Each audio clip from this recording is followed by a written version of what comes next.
ब्रह्मानन्दं परमाशुभोदं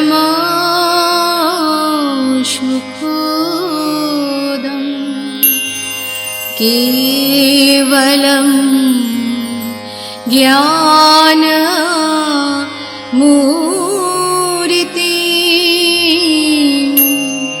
दन्दातीतं गगनसदृश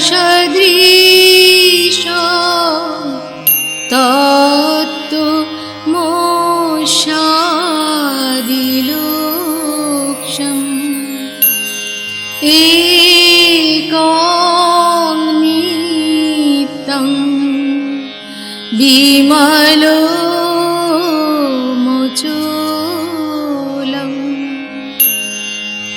सर्वधी साक्षी भूता भावातीतं त्रिगुणरहितं सद्गुरुं त्वं नमामि।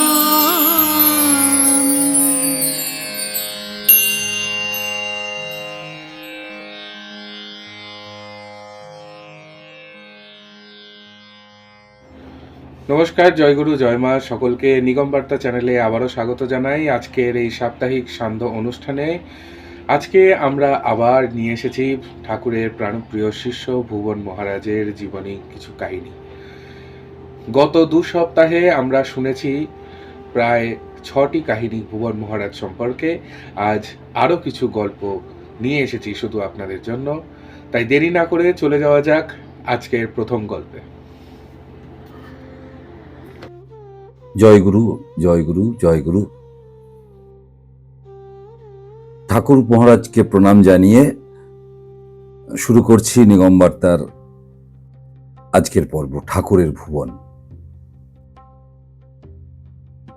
ঠাকুরের ভুবন আজকে 3য় পর্ব। ভুবন মহারাজের বিভিন্ন যে ঠাকুরের সঙ্গে তার যে লীলা, সেই সম্পর্কে আমাদের আলোচনা চলছে। বিগত 2টি পর্বে আমরা 2-1টি করে সত্য ঘটনা আপনাদের কাছে নিয়ে এসছি। আজও এসছি ভুবন মহারাজকে নিয়ে 2-1টি কথা আপনাদের সামনে রাখার চেষ্টা করব। সেটা ঠাকুর যতটা আমাদের করাবেন, আমাকে দিয়ে করাবেন, ততটুকুই আপনাদের কাছে পৌঁছতে পারব। শুরু করছি আজকের পর্ব। ভুবন মহারাজ ঠাকুর মহারাজের সেবক ছিলেন, সকলে জানেন। আরেকজন সেবক ছিলেন, তিনি হচ্ছেন হরিদাস। কিন্তু ঠাকুর মহারাজ ভুবন মহারাজের ওপর সব থেকে বেশি কি বলবো, মানে আস্থা রাখতেন। ঠাকুর বলতেন যে ভুবন কিরকম বলতো তোমরা, ভুবন হচ্ছে আমাকে সন্তানের মতো সেবা করে, আর হরিদাস আমাকে একজন স্ত্রী যেমন স্বামীকে দেখাশোনা করে, অনেকটা সেই ভাব নিয়ে সেবা করে। ভুবন মহারাজের প্রতিটা ক্ষণ, প্রতিটা মুহূর্ত ঠাকুরের সেবার জন্য ব্যয়িত হতো। তো আজকে প্রথম যে ঘটনাটা আপনাদের সামনে নিয়ে আসব, সত্য ঘটনা, সেটা শারদীয়া পূজা চলছে, অষ্টমী তিথি বা দশমী তিথি এরকম একটা হবে। তো সেই সময় গৌরাঙ্গ মন্দির, আমাদের গৌরাঙ্গ ঘরের সামনে কীর্তন চলছে। তো সেই কীর্তনে বেশ কিছু কীর্তনীয় আসছেন। আমাদের যোগানন্দ মহারাজ আছেন, ভুবন মহারাজ আছেন, আমাদের হরিদাস ব্রহ্মচারী আছেন। তো কীর্তন চলছে, ঠাকুর মহারাজ কীর্তন শুনছেন। তো সেই সময়টা কি হতো, ওই কীর্তন শুনতে শুনতে ঠাকুর মহারাজ কেমন একটা ভাবে চলে যেতেন। তো ভুবন মহারাজ বা বাকি সন্ন্যাসীরা, কীর্তনিয়া যারা আছেন, তারা প্রত্যেকে কীর্তন করছেন। করতে করতে বেশ কিছুক্ষণ পর দেখা গেল ঠাকুর মহারাজের শ্রী অঙ্গ ওই বসে বসেই দুলতে শুরু করল। দুলছেন, ঠাকুর মহারাজও সেই কীর্তনে সামিল হয়েছেন। তো সেইটা দৃষ্টি পড়ল ভুবন মহারাজের। কারণ ভুবন মহারাজ যাই কিছু করুন না কেন, তার দৃষ্টিটা থাকতো ঠাকুরের কি প্রয়োজন, ঠাকুর কেমন আছেন, ঠাকুর কি করছেন সেই দিকে। তো যথারীতি ওই কীর্তন করতে করতেও ভুবন মহারাজের চোখে পড়ল যে ঠাকুরের শ্রী অঙ্গ যেন দুলছে। তিনি লক্ষ্য করলেন। তার মধ্যেই আবার কীর্তনের রেশ বাড়তে শুরু করলো। ঠাকুরও কেমন যেন ভাবোন্মাদ অবস্থা হয়ে গেল। ঠাকুর এবার আস্তে আস্তে ওই চেয়ারটা থেকে উঠলেন। উঠে তিনি ওই কীর্তন যেখানটায় হচ্ছে সেই কীর্তনের দলের মাঝখানে যেতে শুরু করলেন। যাচ্ছেন, যেতে যেতে তার যে পদচারণা হচ্ছে, তিনি যে চেয়ার ছেড়ে ওখানে যাচ্ছেন, তার মধ্যে কেমন একটা অস্বাভাবিকতা লক্ষ্য করলেন ভুবন মহারাজ। কেমন যেন টলমল করছেন ঠাকুর। যাই হোক, ঠাকুর মহারাজ এলেন ওই কীর্তনিয়াদের মাঝে। ঠাকুর কীর্তনিয়াদের মাঝে আসাতে তাদের উদ্যম আরো বেড়ে গেল এবং আরো গভীরভাবে সেই কীর্তন হতে শুরু করলো এবং জোরালো হলো। ঠাকুর মহারাজও সেখানে গিয়ে তার শ্রীঅঙ্গ যে দুল ছিল সেটা যেন আরো একটু বাড়ল। কিছুক্ষণ পর ঠাকুরকে দেখে ওই কীর্তনিয়া দল উঠে আনন্দে নৃত্য করতে শুরু করল। অদ্ভুতভাবে ভুবন মহারাজও আছেন ওখানে, তিনিও নৃত্য শুরু করেছেন এবং ঠাকুর মহারাজ ওই কীর্তন দলের সাথে তিনিও যেন পা মেলাতে শুরু করলেন, নৃত্য করতে শুরু করলেন কীর্তন দলের সাথে সাথে। কীর্তন চলছে, সবাই উদ্দাম নৃত্য করছেন এবং ঠাকুর মহারাজও তাদের সঙ্গে সামিল। ভুবন মহারাজ কিন্তু সেটা ওই কীর্তন করার মাঝেই বলুন, নৃত্য করার মাঝেই বলুন, তাঁর দৃষ্টি কিন্তু ঠাকুরের দিকে। তিনি লক্ষ্য করছেন যে ঠাকুরের কি অবস্থা। তিনি ঠাকুরের এইভাবে নৃত্যের কথা শুনেছেন বটে, কিন্তু নিজের চোখে কখনো দেখেননি।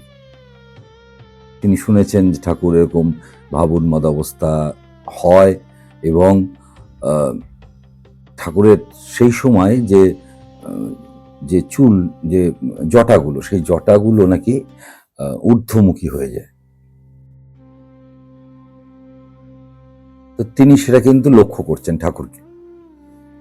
সেদিন ঠাকুরের জটাগুলো ঊর্ধ্বমুখী নয়, কেমন যেন একটু উপরের দিকে উঠে কেমন যেন পিছনের দিকে হেলে যেতে লাগলো, এবং অদ্ভুতভাবে ভুবন মহারাজ যেন সেই একটা ছবি দেখতে পাচ্ছেন, যখন দেবাদিদেব মহাদেব যখন সতীকে কাঁধে করে সেই নৃত্য করেছিলেন, সেই সময় তার চুলগুলো যেমন ঊর্ধ্বমুখী হয়ে গিয়েছিল, তিনি যেন ঠাকুরকে ওই বেশে দেখছেন। টলমল করছেন ঠাকুর, উদ্দাম নৃত্য করছেন। এবার ভুবন মহারাজের একটু ভয় ভয় হচ্ছে যে কি করব, মানে আমি কি ঠাকুরের কাছে গিয়ে ঠাকুরের চারদিকে ঘুরে ঘুরে নৃত্য করব? যদি ঠাকুর পড়ে যান, যদি ঠাকুরের কিছু হয়, তাহলে আমি ধরতে পারবো। এরকম যখন ভাবছেন, তখন তিনি লক্ষ্য করলেন যে হঠাৎ করেই ঠাকুরের চারিদিকে তিনি যেমন করে ভাবছিলেন যে ঘুরে ঘুরে নাচবেন ঠাকুরকে গার্ড দেওয়ার জন্য, হঠাৎ দেখলেন এক অদ্ভুত ঘটনা। তার ভাবনাও শেষ, আর তিনি দর্শন করলেন এক অনিন্দ সুন্দরী যুবতী এসে ঠাকুরকে বেষ্টন করে ঠাকুরের তালে তালে নৃত্য করতে শুরু করলেন। ভুবন মহারাজ তো দেখে বেশ অবাক হলেন। তাঁর রূপ লাবণ্য এবং বেশবাস বর্ণনা করা ভুবন মহারাজের পক্ষে সাধ্যাতীত ছিল। তবে তার অঙ্গ জ্যোতি পার্থিব সমস্ত আলোককে ম্লান করে দিত, যেন ওই নাট মন্দিরকে একটা বিশাল আলোকে আলোকিত করে রেখেছে। প্রায় মিনিট 15 চলল কীর্তন। তারপর কীর্তন শেষ হলো। ঠাকুর বললেন যে আমার চেয়ারের পাশে আজকে আরেকটি চেয়ার দাও। যথারীতি ঠাকুরের চেয়ার তো ছিলই, তার বাম পার্শ্বে আরেকটি চেয়ার দেয়া হলো। কীর্তন শেষে সকলেই ওই ঠাকুর মহারাজকে প্রতিদিনের মতো প্রণাম করত। সবাই, যারা সব থেকে বয়োজ্যেষ্ঠ সন্ন্যাসী থেকে শুরু করে পরপর সবাই ঠাকুরকে ওই কীর্তনের পরে প্রণাম করত। ঠাকুর তো তার জন্য যে নির্দিষ্ট যে চেয়ার, সেই চেয়ারে তিনি বসেছেন। আর তার বাম পার্শ্বে যে চেয়ারটি, সেই চেয়ারে ভুবন মহারাজ দেখছেন সেই চেয়ারটা যে দেয়া হলো, সেই চেয়ারে এসে বসলেন ওই অপরূপ অনিন্দ সুন্দরী রূপবতী যুবতী। তো মঠের নিয়ম অনুযায়ী ওই যেটা বলছিলাম যে প্রবীণতা অনুসারে প্রণাম পর্ব শুরু হয়ে গেল। তিনি দেখলেন, মানে ভুবন মহারাজ দেখলেন যে ওই পূর্ববর্তী সকলেই আসছেন, ঠাকুর মহারাজকে প্রণাম করে চলে যাচ্ছেন। ওই পাশের চেয়ারটার দিকে কেউ কিন্তু তাকাচ্ছেন না। সেখানে যে একজন বসে আছে, তাকেও তো প্রণাম করা প্রয়োজন, এরকম একটা ভাবতে লাগলেন তিনি, ভুবন মহারাজ। তিনি দেখলেন যে ঠাকুরের পাশে যে চেয়ারটায় ওই অনিন্দ সুন্দরী যিনি বসে আছেন, তিনি ঠাকুরের দিকে অবাক হয়ে তাকিয়ে আছেন। সবাই প্রণাম করছেন ঠাকুরকে, তিনি ঠাকুরের দিকে তাকিয়ে আছেন। তো যাই হোক, সবারই প্রণাম চলছে। এবার ভুবন মহারাজের পালা। ভুবন মহারাজ তখনও শুধু ভাবছেন, ইনি কি মানে আলোকের স্ত্রীর মূর্তি নাকি আরো কিছু। এরূপ দেখছেন কি, তার কি কোনো দৃষ্টিভ্রম হচ্ছে, নাকি তিনি সত্যি দেখছেন। তার চোখের পলক কিছুতেই পড়ছে না, তিনি ওই চেয়ারের দিকে তাকিয়ে আছেন। হঠাৎ করেই ওই চেয়ার থেকে ওই দেবী মূর্তি তার দিকে মানে ভুবন মহারাজের দিকে তাকিয়ে একটি মিষ্টি হাসি দিলেন, যে হাসিটা ভুবন মহারাজ কোনোদিন ভুলতে পারেননি। তাকে দেখার পর থেকেই তার দু চোখ বারবার জলে ভরে আসছিল। এবার তিনি ঠাকুর মহারাজকে প্রণাম করার পর ওই বাম পার্শ্বে রাখা যে চেয়ারটি, সেই চেয়ারে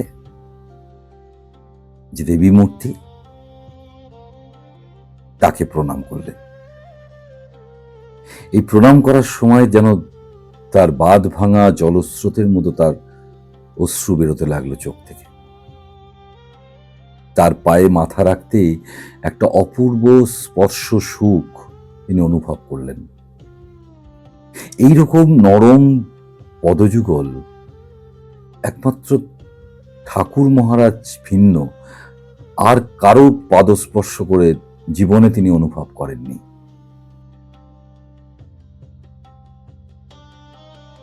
তিনি প্রণাম করছেন স্পর্শ করে। অবশ্য ভুবন মহারাজ জীবনে তার মাথা খুব কম লোকের কাছেই নত করেছেন। প্রণাম করে মাথা তুলতে দেখেন এইবার ঠাকুর তার দিকে তাকিয়ে মৃদু মৃদু হাসছেন।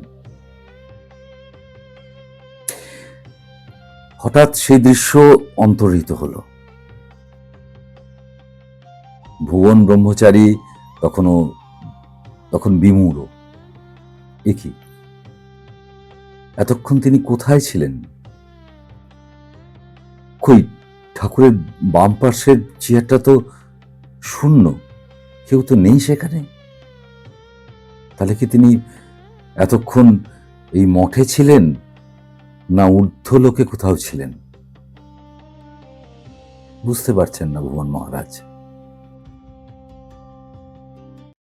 প্রণাম পর্ব শেষে তিনি হরিদাস ব্রহ্মচারীকে বললেন, আচ্ছা, তোমরা তো ঠাকুরকে আজকে প্রণাম করলে, আর ঠাকুর যে বাম পার্শ্বে যে চেয়ারটা দিতে বললেন, তোমরা সেই চেয়ারে যে দেবী মূর্তি বসেছিলেন তাকে তো তোমরা কেউ প্রণাম করলে না। হরিদাস ব্রহ্মচারী বললেন, কই, যারা প্রবীণ সন্ন্যাসী, যারা সবাই ঠাকুরকে প্রণাম করলেন, তারা তো কেউ প্রণাম করেননি, আর ওখানে তো কেউ ছিলও না, তাই আমি করিনি। তখন ভুবন মহারাজ ওই হরিদাস ব্রহ্মচারীকে তিনি যা যা দেখলেন সমস্তটা ব্যাখ্যা করলেন, বর্ণনা করলেন তাঁর কাছে। সেই শুনে হরিদাস ব্রহ্মচারী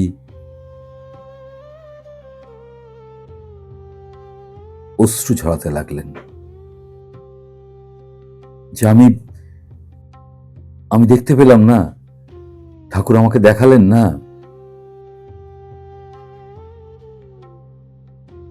যাই হোক, পরদিন সকালে প্রথা মতো ঠাকুরকে প্রণাম করতে গেলেন ভুবন মহারাজ। ঠাকুরকে প্রণাম করে যখন ঠাকুরের দিকে তাকিয়েছেন ভুবন মহারাজ, তখন ঠাকুর তার দিকে তাকিয়ে মৃদু হাসলেন। আশেপাশে সবাই প্রণামের জন্য দাঁড়িয়েছিল। ভুবন মহারাজ অপেক্ষা করলেন, সবাই যে যার মতো প্রণাম করে চলে গেল। সবাই যখন চলে গেল, তিনি ঠাকুর মহারাজকে ওই বিগত রাতের, মানে সেদিন কীর্তনের পর তিনি যা যা দর্শন করেছেন সেই কথা ঠাকুরকে বললেন। তখন ঠাকুর মহারাজ তো অন্তর্যামী, তিনি জানেন যে ভুবন মহারাজ দর্শন করেছেন। তাই যখন সব শুনলেন ভুবন মহারাজের কাছে, তখন কিছুক্ষণ চুপ করে থাকলেন। তারপর শুধু ছোট্ট করে বললেন ভুবন মহারাজকে, এবার বুঝলি তো তিনি কে ছিলেন? গুরু কৃপা পেয়েছিলেন ভুবন মহারাজ। এবং অত ওই 5-6 জন কীর্তনিয়া ছিলেন, হরিদাস ব্রহ্মচারী ছিলেন, আরো কতজন ছিলেন, তারা কেউ কিন্তু সেই দৃশ্য দেখতে পেলেন না। পেলেন শুধুমাত্র ভুবন মহারাজ। এই ঠাকুর তাকে বলেছিলেন, তুই তাহলে নিশ্চয়ই বুঝেছিস যে তিনি কে ছিলেন।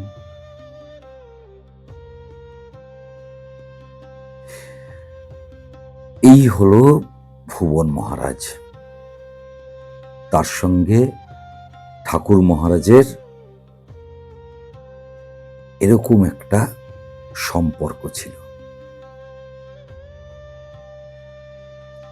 আবার একটা সত্যি ঘটনা নিয়ে আসছি আপনাদের কাছে।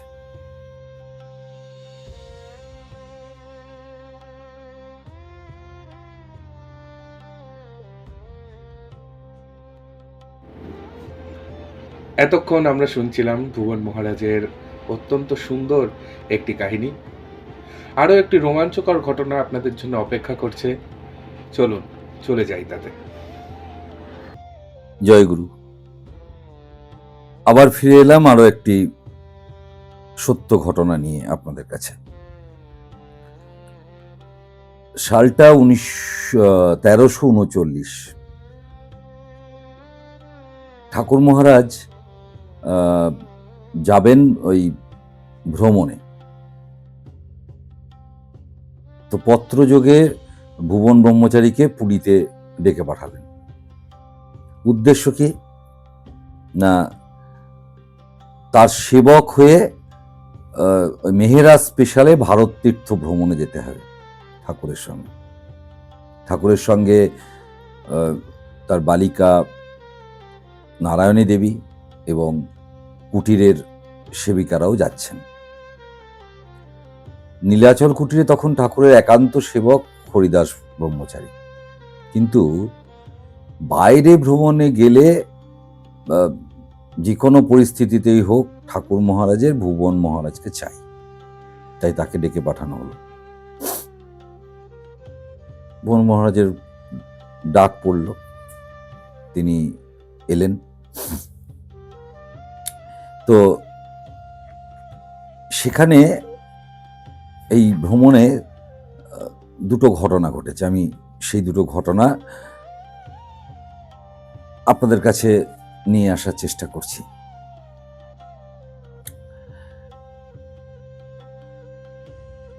তো তখন কি হতো, এই মেহেরা স্পেশালে ভারত তীর্থ হবে, বিভিন্ন জায়গায় ভারতবর্ষে বিভিন্ন জায়গায় তীর্থ ভ্রমণ করার জন্য একটি ট্রেনের কামরা ওই বুক করা হতো। তো এরকমই একটা কামরায় বুক করা হয়েছে ঠাকুরের নামে। তো ঠাকুরের নামটা সেখানে ব্যবহার করা হয়েছিল যে এস এন সরস্বতী। তো এই গুপ্ত নামে বুক করা হয়েছিল। সেই স্পেশাল ট্রেনে ঠাকুর যাবেন, তার সঙ্গে তার সঙ্গীরা যারা বললাম তারা সবাই আছেন।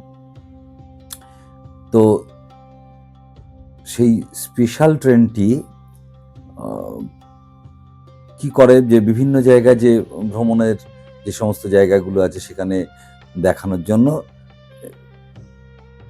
বগিটাকে হয়তো একদিন বা দুদিন সেই তীর্থস্থানের কোনো একটা জায়গায় প্ল্যাটফর্মে রাখা হতো।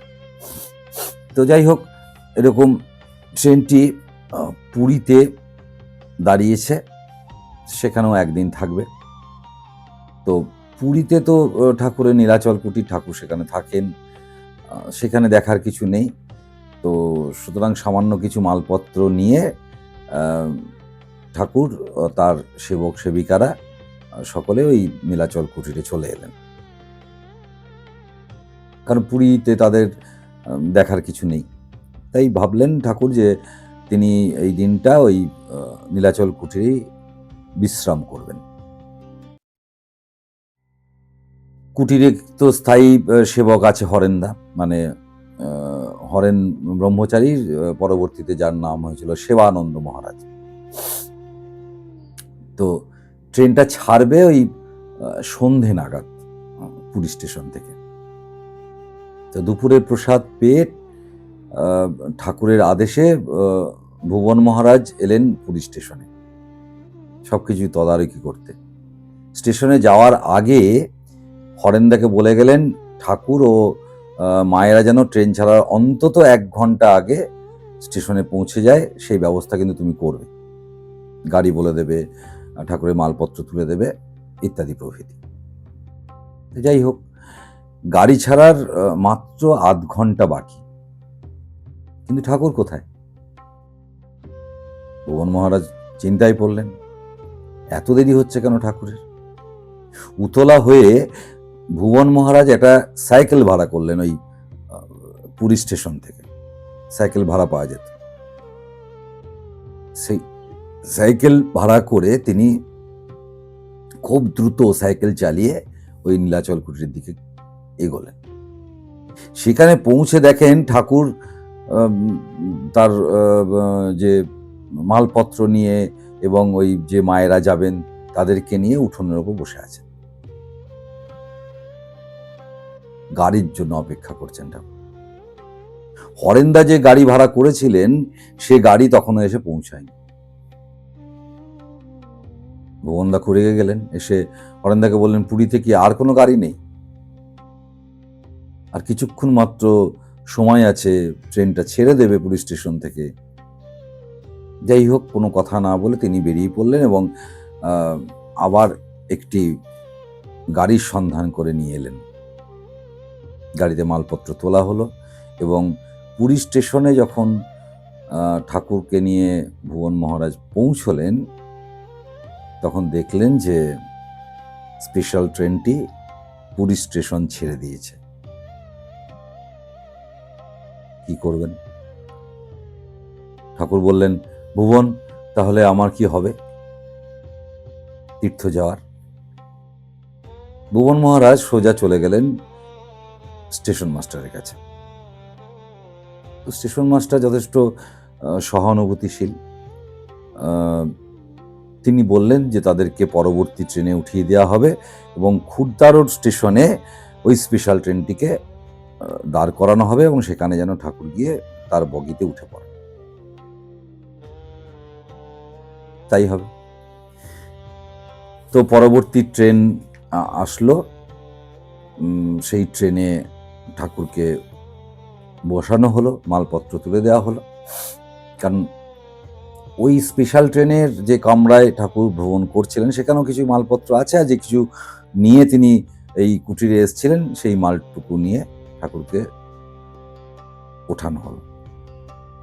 এই স্টেশন মাস্টার প্রথমে কিন্তু এই সহানুভূতিটুকু দেখাননি ভুবন মহারাজকে, কিন্তু ভুবন মহারাজের তাৎক্ষণিক বুদ্ধি ছিল প্রখর। এরকম আরো ঘটনা শোনা যায়। তিনি খোঁজ নিলেন যে ওই স্পেশাল ট্রেনটি কটার সময় এই পুরী স্টেশন থেকে ছেড়েছে। খোঁজ নিয়ে দেখা গেল যে নির্ধারিত যে সময় সূচি ছিল স্পেশাল ট্রেনটি পুরী স্টেশন ছাড়ার, তার 5 মিনিট আগে কিন্তু ট্রেনটা ছেড়ে গেছে। হয়তো 5 মিনিট দাঁড়ালেও যে ঠাকুর ট্রেনটা পেতেন তা নয়, কিন্তু ওইটাকে কাজে লাগালেন ভুবন মহারাজ, এবং তিনি গিয়ে বারবার যুক্তি দিয়ে বললেন যে কেন 5 মিনিট আগে ছেড়ে যাবে, আমরা ট্রেনটা পেলাম না। তখন যদি তার বিরুদ্ধে কোনো অভিযোগ আসে, মানে স্টেশন মাস্টারের, সেই কারণে স্টেশন মাস্টার এই সহানুভূতিটাকে দেখালেন এবং খুরদারুল স্টেশনেও সেভাবে খবর গেল এবং স্পেশাল ট্রেনটিকে সেখানে দাঁড় করিয়ে দেওয়া হলো।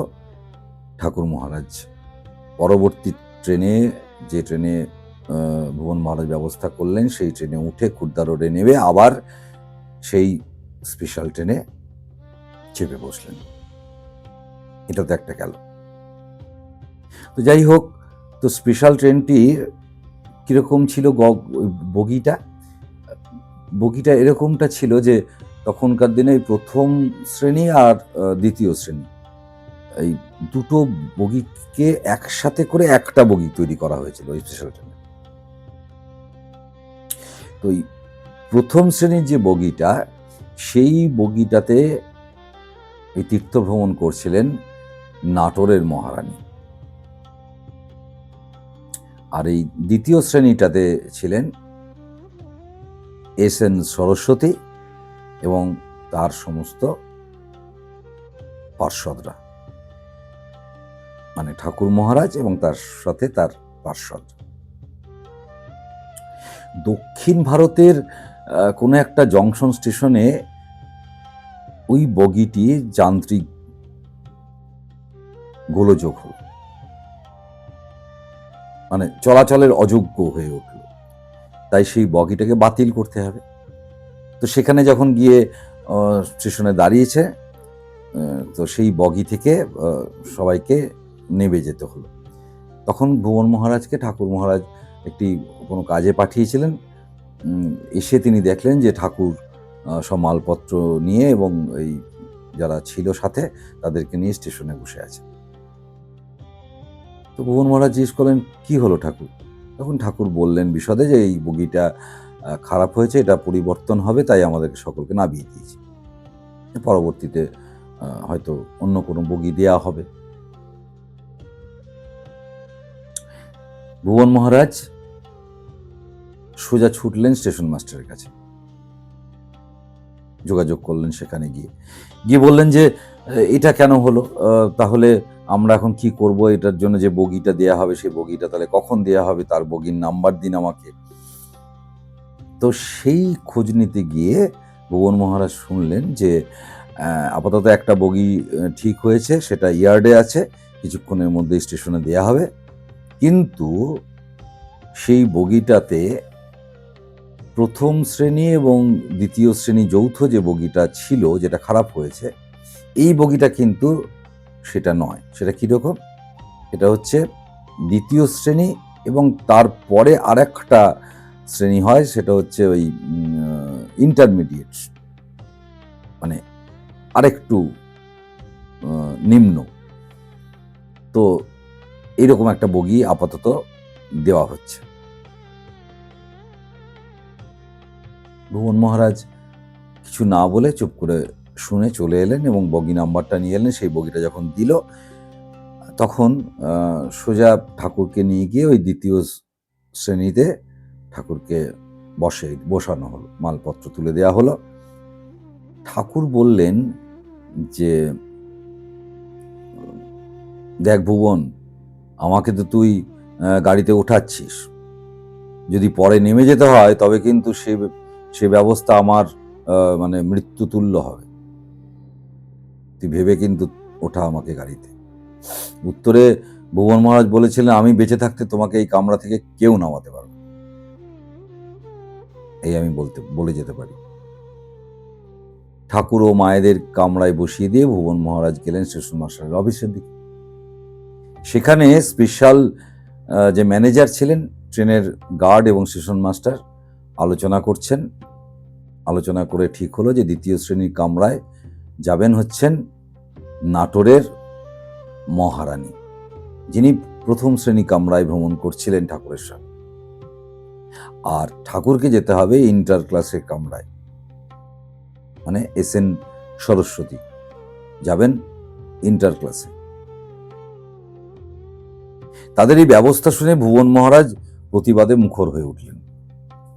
যুক্তি তর্ক যে এই কামরায় মহারানী পেতে পারবেন না, এই বলে তিনি সাফ জানিয়ে দিলেন ওই স্টেশন ম্যানেজারকে। মুশকিলে পড়লেন তারাও। নাটোরের মহারানী বলে কথা, তার সম্মানার্থে তাকে নাকি প্রথম শ্রেণীর বদলে দ্বিতীয় শ্রেণী দিতেই হবে।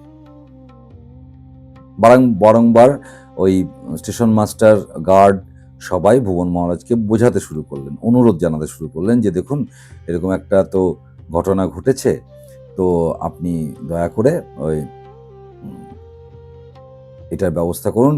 ওই যে ইন্টার ক্লাস আছে সেখানে আপনি ওই এসএন সরস্বতীকে নিয়ে যান এবং নাটোরের মহারানীকে আমরা ওই দ্বিতীয় শ্রেণীটায় দেব।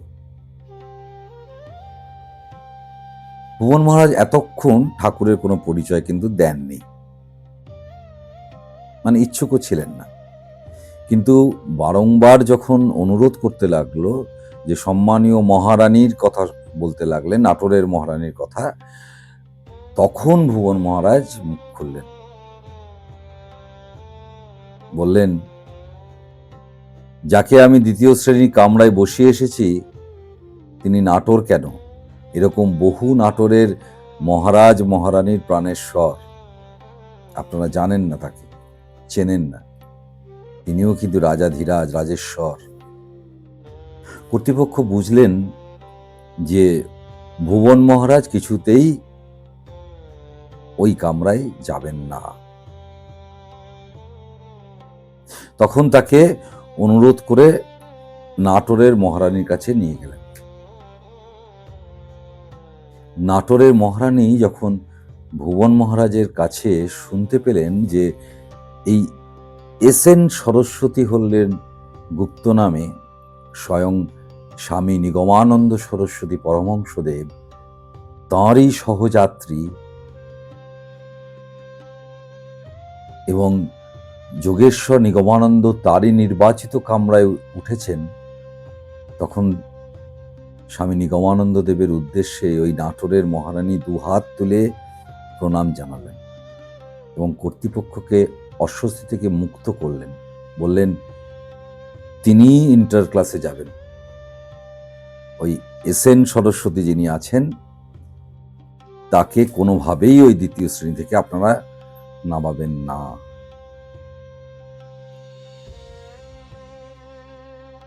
এই হচ্ছে আমাদের ঠাকুর এবং ভুবন মহারাজের সেই বলিষ্ঠ পদক্ষেপ। ঠাকুর কেমন দেখুন, তিনি কিন্তু আন্দাজ করেছিলেন যে এটা হয়তোবা হতেও পারে। পরে অবশ্য এই স্টেশনে এই বগিটাকে আবার বদল করে দেওয়া হয়েছিল এবং যাত্রা শুরুতে গাড়ির যে ব্যবস্থা ছিল, অর্থাৎ প্রথম ও দ্বিতীয় শ্রেণীর কামরাযুক্ত বগি, সেই ব্যবস্থায় করে দেওয়া হয়েছিল। তো যখনকার সাময়িক যে ব্যবস্থা, ওই দ্বিতীয় শ্রেণী এবং ইন্টার শ্রেণী, সেটাতে কিন্তু ভুবন মহারাজ ঠাকুরকে যে চড়িয়েছিলেন এবং বলেছিলেন যে আমি এখান থেকে তোমাকে নামাবো না ঠাকুর, তিনি কিন্তু নামাননি। তিনি নাটোরের মহারানীর কাছেও কিন্তু হার মানেননি, ঠাকুরের পরিচয়ও দিতে চাননি প্রথমে। তারপর তিনি ঠাকুরের পরিচয়টুকু দিলেন এবং নাটোরের মহারানী সেই সময় ধন্য হলেন শুনে যে তার সহযাত্রী স্বামী নিগমানন্দ সরস্বতী পরমহংসদেব।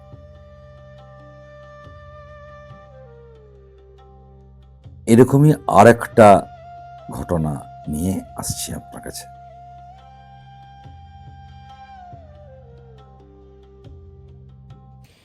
বন্দে তোমারি গুরু,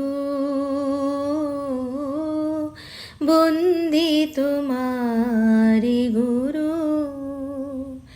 তুমি যে আমার সুধার সিন্ধু, তুমি যে আমার সুধার সিন্ধু, আমি যে তৃষিত মরু, বন্দে তোমারি গুরু, তুমি জীবনের ধ্রুব তারা, আমি আধারে আধারে ঘুরিয়ে ঘুরিয়ে হয়ে যাই দিশে হারা, বন্দে তোমারি গুরু, তুমি যে জ্ঞানের প্রদীপ লইয়ে, ওরে ভয় নাই বলে পথ দেখাইয়ে, তুমি আগে আগে যাও ফিরে ফিরে যাও, তুমি আগে আগে যাও ফিরে ফিরে যাও, বুঝিয়ে আমার ভীরু, বন্দে তোমারি গুরু, বন্দে তোমারি গুরু, গুরু তুমি যে আমার পরম বন্ধু, আমার শত অনাদর নাও সমাদর, অপার করুণা সিন্ধু, অপার করুণা সিন্ধু, দেখিতে আমার পাও যত দোষ, নাহি অভিমান নাহি করো রোষ, সদা হাসি মুখ প্রশান্ত স্বরূপ, হে মোর কল্প তরু, বন্দে তোমারি গুরু, বন্দে তোমারি গুরু, অন্তরে তুমি প্রাণ, বাহিরেতে তুমি বিশ্বরূপ ধরে রয়েছ দৃশ্যমান, তুমি যে আবার দেহধারী হয়ে করো অভিনয় দেহি মোরে লয়ে, নমি বিশ্ব প্রাণ কর পরিত্রাণ, নমি বিশ্ব প্রাণ কর পরিত্রাণ, হে মোর আশ্রয় তরু, বন্দে তোমারি গুরু, বন্দে তোমারি গুরু, তুমি যে আমার সুধার সিন্ধু, আমি যে তৃষিত মরু, বন্দে তোমারি গুরু। যে গল্পগুলি আমরা শুনছি তাতে আমরা প্রত্যেকবারই অবাক হয়ে যাচ্ছি যে ঠাকুর মহারাজ আর ভুবন মহারাজের এই অপূর্ব লীলা কথা কিভাবে এক অসাধারণ মনোমুগ্ধকর রূপ ধারণ করেছে। যতই শুনি মন ভরে না, তাই শুনতে ইচ্ছা করে বারবার। এখনো শেষ হয়নি, এখনো বাকি আছে আরেকটি গল্প। চলুন শুনে নেওয়া যাক। জয়গুরু, আবার ফিরে এলাম আপনাদের কাছে ওই ভারত ভ্রমণেরই আরেকটি ঘটনা নিয়ে। 1339 সন। তো সেই স্পেশাল ট্রেনটি এবার বিভিন্ন তীর্থস্থান ঘুরতে ঘুরতে এলেন সোমনাথে। সেখানে ঠাকুরের কৃপায় ভুবন ব্রহ্মচারীর এক মহা দুর্লভ দর্শন হয়েছিল তার জীবনে। যেভাবে এই দর্শন পেয়েছিলেন ভুবন মহারাজ, তারই একটি চমকপ্রদ বিবরণ তার সম্মুখ হতে শ্রুত এমন একটা ঘটনা আপনাদের কাছে আমি নিয়ে আসছি আজকের এই ঠাকুরের ভুবন পর্বের শেষ পর্বে। ট্রেনটা ওই সোমনাথে যখন পৌঁছলো, তখন ঘোষণা করা হলো যে ট্রেনটা সেখানে 2 দিন থাকবে। তো ভুবন ব্রহ্মচারীকে সঙ্গে নিয়ে ঠাকুর সকালের দিকে গেলেন ওই সোমনাথ মন্দিরে দর্শন করার জন্য। সোমনাথ মন্দিরের গর্ভ মন্দিরে সোমেশ্বর লিঙ্গ আছে। সেই গর্ভ মন্দিরে গৃহস্থদের প্রবেশ নিষিদ্ধ ছিল। ঠাকুর যখন ওই সোমনাথ মন্দিরে লিঙ্গ দর্শনের জন্য পৌঁছলেন, ঠাকুরের ওই সাধারণ সাদা ধুতি পরিহিত দেখে ঠাকুরকে গৃহস্থ ভেবে দ্বাররক্ষী ওই গর্ভগৃহে যেতে বাধা সৃষ্টি করলেন। পরে অবশ্য ভুবন ব্রহ্মচারীর কথায় ঠাকুরের পরিচয় জেনে তার কাছে ক্ষমা প্রার্থনা করে সসম্মানে ওই গর্ভ মন্দিরে তাকে প্রবেশ করার জন্য নিয়ে গেলেন। তো সোমেশ্বরকে সাধারণত 3 বার বা 5 বার বা 7 বার প্রদক্ষিণ করতে হয়। ঠাকুর আগে আগে যাচ্ছেন আর ভুবন মহারাজ তার পিছনে পিছনে। ঠাকুর মহারাজ যখন ওই সোমনাথ মন্দিরে গর্ভগৃহে প্রবেশ করে ওই লিঙ্গেশ্বরের দিকে দৃষ্টিপাত করলেন, তিনি কেমন যেন ভাবস্থ হয়ে গেলেন। মানে এমন একটা ভাবোন্মাদ অবস্থা হলো যেন তার ওই মাটিতে পড়ে যাওয়ার মতো উপক্রম হলো।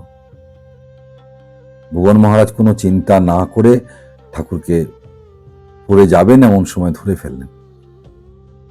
তাকে আস্তে আস্তে ওই গর্ভগৃহ থেকে বার করে নিয়ে এসে ওই নাট মন্দিরের একটি দালানে, ওই পিলারগুলো থাকে না, ওই পিলারে ঠাকুরের পিঠটা সেখানে হেলান দিয়ে তাকে বসিয়ে দিলেন এবং অপেক্ষা করতে লাগলেন তার সমাধি ভঙ্গের জন্য। প্রায় 5-7 মিনিট পার হয়ে গেছে। ঠাকুর ভাবস্থ অবস্থায় আছেন। ভুবন মহারাজও ঠাকুরকে ডাকতে সাহস করছেন না। এইরকম অবস্থায় তিনি দেখলেন, মানে ভুবন মহারাজ দেখলেন যে একটা গেরুয়া আলখাল্লা পরিহিত, মাথায় ঝাঁকড়া ঝাঁকড়া চুল, হাতে একটা কমণ্ডলু, গলায় রুদ্রাক্ষের মালা, এই নিয়ে 18-20 বছর হবে এরকম একটা ছেলে এসে ঠাকুরের মাথায় তার কমণ্ডলু থেকে জল নিয়ে জল ছিটাতে শুরু করলেন। জল ছিটিয়ে ঠাকুরের চারিদিকে 3 বার প্রদক্ষিণ করে ওম নমঃ শিবায়, ওম নমঃ শিবায়, ওম নমঃ শিবায় এরকম বলে জল ছিটাতে ছিটাতে তিনি চলে গেলেন। ভুবন মহারাজ দেখছেন ছেলেটি চলে যাওয়ার পর কিছুক্ষণের মধ্যেই ঠাকুরের ওই ভাব সমাধি যেন ভেঙে গেল। সমাধি ভাঙার পরেই ভুবন মহারাজের দিকে তাকিয়ে ঠাকুর বললেন, ওই ছুরিটা কোথায় গেল রে? ভুবন মহারাজ তো অবাক হলেন। তিনি বললেন, ঠাকুর, কোনো মেয়েকে তো আমি দেখিনি। একজন 18-20 বছরের গেরুয়া আলখল্লা পরা ছেলে এসে তোমার মাথায় ওর কমণ্ডলী থেকে জল নিয়ে 3 বার তোমার মাথায় দিয়ে তোমাকে 3 বার প্রদক্ষিণ করে ওং নমঃ শিবায়, ওং নমঃ শিবায়, ওং নমঃ শিবায় 3 বার বলে সে এখান থেকে চলে গেছে। ঠাকুর এবার সব শুনে চুপ হয়ে গেলেন। এরপর ঠাকুর ট্রেনে আসা পর্যন্ত, ওই সোমনাথ মন্দির থেকে ট্রেনে যখন ফিরলেন, এই রাস্তায় আর কোনো কথা বললেন না। পরে ট্রেনে এসে ভুবন মহারাজকে ডেকে পাঠালেন। বললেন, শোন, তুই যাকে দেখেছিস ও ছেলে নয়, মেয়ে। তুই যাবি ওকে দেখতে? ভুবন মহারাজ বললেন, তুমি যদি ইচ্ছা করো তবে যেতে পারি। গাড়িটা ট্রেনটা সেই রাতে সেখানেই থাকবে, পরের দিন বিকাল পর্যন্ত থাকবে। বিকেলের দিকে ঠাকুর তাকে ডেকে বললেন, যা একবার গিয়ে দেখে আয় বেটিকে। একদম এরই কথাটা, যা একবার গিয়ে দেখে আয় বেটিকে। কিভাবে কোন পথে যেতে হবে তার একটা নকশা করে দিলেন ভুবন মহারাজকে, আর আদেশ করলেন যে দেখিস বেশি রাত করিস না যেন। ভুবন ব্রহ্মচারী ঠাকুরের দেওয়া নকশা অনুযায়ী নির্দিষ্ট পথ ধরে যথাস্থানে যেতে লাগলেন। ঠাকুরের নকশা অনুযায়ী যেখানটা গিয়ে শেষে পৌঁছলেন সেটা একটা গুহার মুখ। সেই গুহার ভিতরে প্রবেশ করলেন ভুবন মহারাজ। প্রবেশ করে দেখলেন একজন দীর্ঘাঙ্গী একজন পুরুষ, পক্ক চুল। তিনি ওই গুহার ভিতরটাতেই আরেকটি গুহা আছে, তার সামনে তিনি পায়চারি করছেন। ভুবন মহারাজ তাকে কিছু না জিজ্ঞাসা করেই ওই গুহার ভিতরটাতে ঢুকে গেলেন। ঢুকে গিয়ে ভুবন মহারাজ স্তম্ভিত এবং শিহরিত হয়ে উঠলেন। দেখলেন দিগম্বরী এক যুবতী ধ্যানমগ্না। তার অঙ্গজ্যোতিতে কুঠুরিটি এতটাই আলোকিত যে একটা সূঁচকে যদি আপনি খুঁজতে চান, সেই সূঁচটাও খুঁজে পাওয়া যাবে। তাকে দর্শন করে তার সর্বাঙ্গ হিমশীতল হয়ে গেল। ভয়ে তার হাত পা ঠক ঠক করে কাঁপতে লাগলো, জিহ্বা তালু শুকিয়ে গেল। সেই কুঠুরির মধ্যে তারা দুটি প্রাণী, একজন দিগম্বরী অর্ধ নিমীলিত চক্ষে ধ্যানমগ্না, আর একজন ভুবন ব্রহ্মচারী, ভীত সন্ত্রস্ত অর্ধমৃত অবস্থা। ধ্যানমগ্নার অঙ্গজ্যোতি সেই নীরবতার একমাত্র সাক্ষী।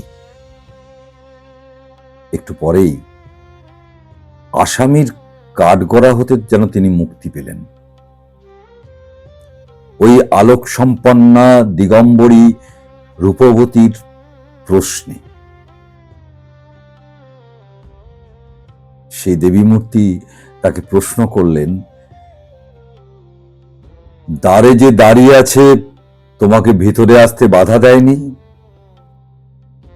তখন ভুবন ব্রহ্মচারী হাত জোর করে ঠাকুরের পরিচয় দিলেন, বললেন তিনি এখানে আসতে বলেছেন, নির্দেশ দিয়েছেন। তখন সেই দেবী মূর্তি বলে উঠলেন, শোনো, তোমার নিতান্তই গুরু বল আছে, তাই তুমি এখানে আসতে পেরেছ, নইলে কারো এখানে বিনা অনুমতিতে প্রবেশ নিষিদ্ধ। এ কথা বলে তিনি তাকে এখান থেকে চলে যেতে বললেন, ইশারা করলেন। ইঙ্গিত বুঝতে পেরে ভুবন মহারাজ ব্যাকুলভাবে তাকে দুটি প্রশ্ন করলেন। কি ছিল সেই প্রশ্ন দুটি? তিনি জানতে চাইলেন তার কাছে ঠাকুরের সঙ্গে তার সম্পর্ক কি, আর দ্বিতীয়, তাঁর বয়স কত।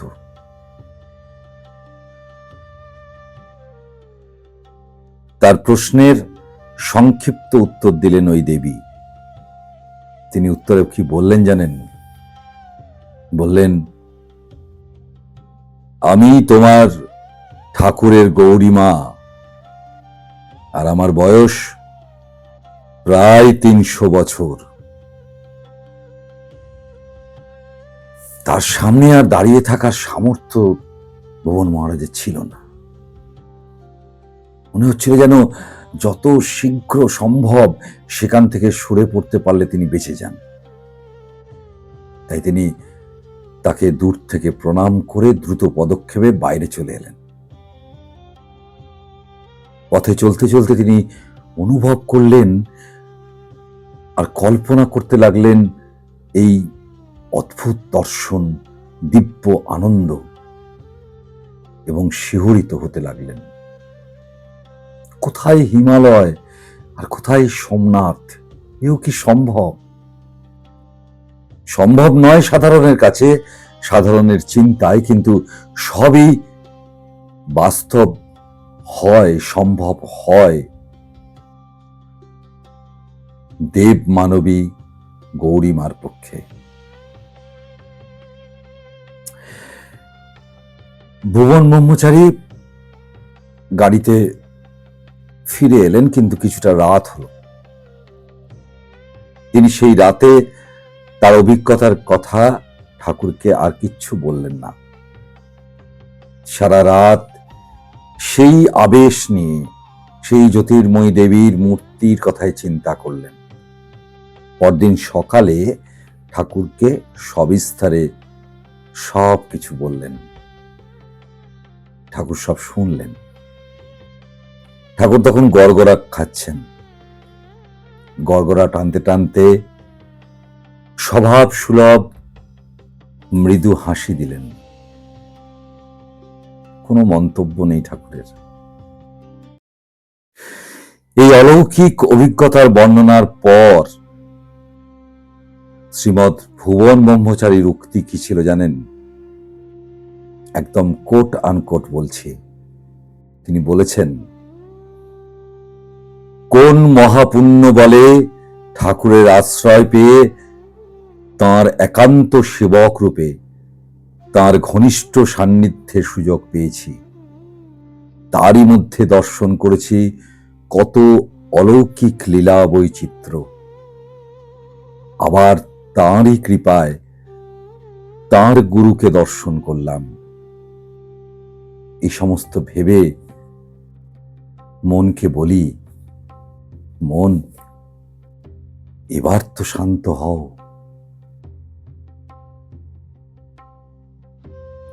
এই ছিল ভুবন মহারাজের ওপর ঠাকুর মহারাজের কৃপা। আজকের অনুষ্ঠান শেষ করব তার যে সেবক রূপ কিরকম ছিল জানেন সেইটা বলে। ঠাকুরকে কিরকম ভাবে সেবা করতেন ভুবন মহারাজ। মঠে ঠাকুরের একান্ত সেবকের কাজ করতে গিয়ে ভুবন মহারাজ ঠাকুরের জন্য নিজেকে উজাড় করে দিয়েছিলেন। এই যে এখন প্রচণ্ড গরম পড়েছে। তো এরকম প্রচণ্ড গরমের দিনে সারা রাত ঠাকুরের বিছানার পাশে দাঁড়িয়ে একটা বড় তালপাতার পাখা নিয়ে, পাখার সম্পূর্ণটা ঠাকুরের, মানে সম্পূর্ণটা বলতে ভুবন মহারাজের কুনুই অবধি, ঠাকুরের মশারিটাকে অল্প একটু তুলে পুরো হাতটা ঢুকিয়ে তালপাতার পাখাটা নিয়ে তিনি সারা রাত ধরে ঠাকুরকে বাতাস করছেন।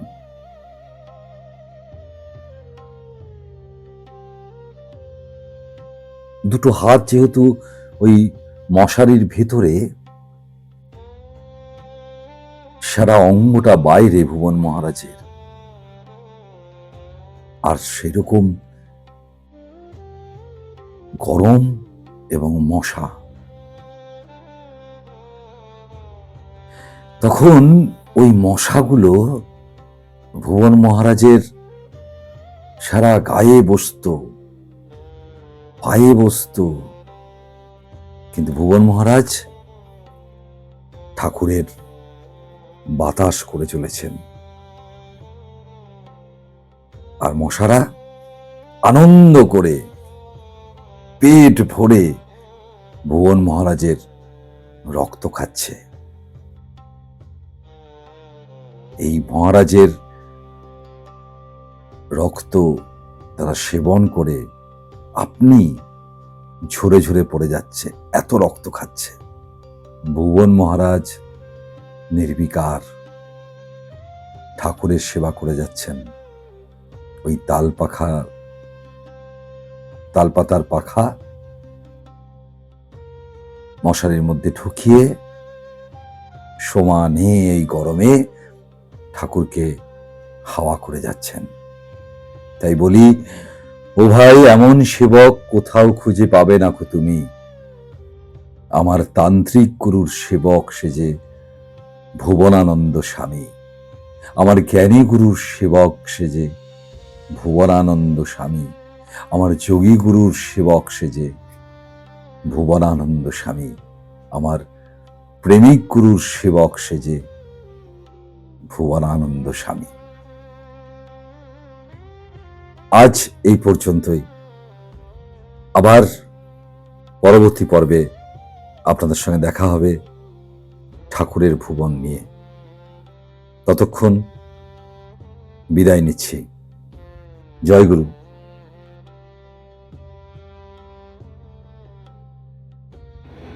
অজস্র ধন্যবাদ আজকে আমাদের সাথে থাকার জন্য। নিগম বার্তার সাপ্তাহিক অনুষ্ঠান আজকে এখানেই সমাপ্ত করছি। তবে যাওয়ার আগে আপনাদের আরেকবার জানিয়ে রাখি, নিগম বার্তা আবারও আসছে পরের সপ্তাহে আপনাদের জন্য নতুন কিছু ঠাকুর মহারাজের গল্প কথা, জীবনী কথার রসদ নিয়ে। কিন্তু সেটি শোনার জন্য আপনাদের যেটি করতে হবে সেটা হলো, নিগম বার্তার ইউটিউব চ্যানেলে যদি আপনারা প্রথম হয়ে থাকেন তাহলে ইউটিউব চ্যানেলটি আপনারা লাইক আর সাবস্ক্রাইব করে রাখুন, আর বেল আইকনটি টিপে রাখুন, যাতে যে ভিডিওগুলি আমাদের তরফ থেকে ছাড়া হয় সেগুলি যাতে নোটিফিকেশন সবার আগে আপনার কাছে পৌঁছায়। আর আপনি যদি নিয়মিত দর্শক হয়ে থাকেন, আপনাদের কাছে অনুরোধ, নিগম বার্তাকে আরও বেশি করে ছড়িয়ে দিয়ে সকলকে নিগম রস আস্বাদনের সুযোগ করে দিন। আজকের মতো নিগম বার্তার অনুষ্ঠানে এই পর্যন্তই। আগামী সপ্তাহে আবার দেখা হচ্ছে আপনাদের সাথে। ততক্ষণ সবাই সুস্থ থাকুন, ভালো থাকুন, ঠাকুর মহারাজকে নিয়ে থাকুন। জয় গুরু, জয় মা।